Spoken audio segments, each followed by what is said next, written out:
நம்முடைய முழங்கால் மூட்டினை இயக்குவதற்காக செயல்படக்கூடிய தசை தான் ஆம்ஸ்ட்ரிங் மசில்னு சொல்லக்கூடிய இந்த தசை.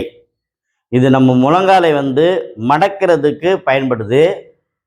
இந்த தசையில் ட்ரிகர் ஃபார்ம் ஆயிடுச்சு அப்படின்னா உடனே கவனிக்கணும். சரி, அது என்னென்ன தசைன்னு பார்த்தோம் அப்படின்னா, இந்த ஆம்ஸ்ட்ரிங் மசில்ன்றது செமி டெண்டினோசஸ், செமி மெம்பரனோசஸ், பைசெப்ஸ் ஃபீமாரிஸ், இந்த 3 தசைகள் தான் ஆம்ஸ்ட்ரிங்னு நம்ம சொல்கிறோம். இது ஒரு முக்கியமான தசை.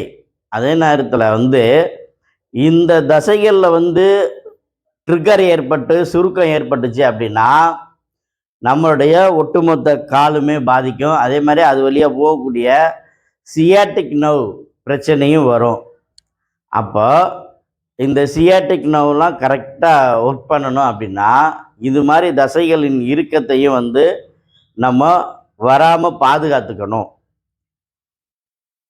இது மாதிரி நம்ம பண்ணும்போது என்ன நடக்கும் அப்படின்னா, இதை கவனிக்காமல் விட்டுட்டோம். இப்போ நிறைய பேர் பார்த்தீங்கன்னா முழங்கால் மூட்டு வலிக்குன்ட்டு வலி மாத்திரைகளையே எடுத்துக்கிட்டு இருக்கிறோம். ஆனால் இது முழங்கால் மூட்டு தேய்மானத்திற்கோ முழங்கால் மூட்டு வலிக்கோ சரியான தீர்வு ஆகாது. நீங்கள் அதிக நாட்கள் வலி மாத்திரைகள் எடுத்துக்கொள்வதால் உங்களுக்கு மேற்கொண்டு பிரச்சனைகள் தான் அதிகமாகும். அதே மாதிரி முழங்கால் மூட்டு வலிக்கு போய் நடக்கிறீங்க. இது மாதிரி முழங்கால் மூட்டு வலிக்கு நடக்கிறதுனால என்ன நடக்கும் அப்படின்னா திரும்பவும் தேய்மானம் தான் அதிகமாகும். இப்போ நடைன்றது ஆரம்ப கட்டத்திலேயே நம்ம நல்லா இருக்கும்போதே பழகும்போது தான் அந்த நடைன்றது அதனுடைய பெனிஃபிட் நமக்கு முழுசாக கிடைக்கும்.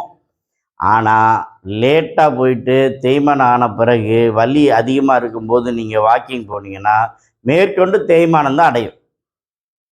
அப்போ இந்த ஆம்ஸ்ட்ரிங் மசில்ஸை நம்ம பாதுகாக்கணும். அப்படி இல்லைன்னா நம்ம முழங்கால் மூட்டு பாதிக்கப்படும். உங்களுக்காக எண்முறை மருத்துவர் doctor M Kamaraj, AK physiotherapy clinic, Ilayangudi.